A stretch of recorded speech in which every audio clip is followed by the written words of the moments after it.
Assalomu alaykum aziz yurtdoshlar, hurmatli obunachilar.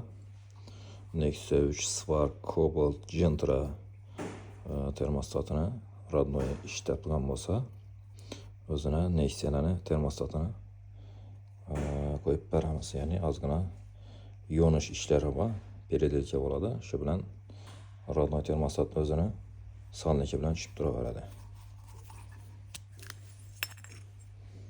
Yana chotki bo'lib turadi. E'tiborlaringiz uchun katta rahmat. Salomat bo'lasizlar. Ham bu variantda arzon bo'ladi. Buni o'ziniki KTT 150 ming so'mdan 350 ming so'mgacha garantiya bermaydilar. Qo'yib olingchi. Qo'yganda ishlasa ishladi, ishlamasa yo'q. Bu Nexia'nikini olsangizlar 50 ming so'm. Bir marta передача bo'ladi. Darchani termostat qo'yib yuraverasizlar.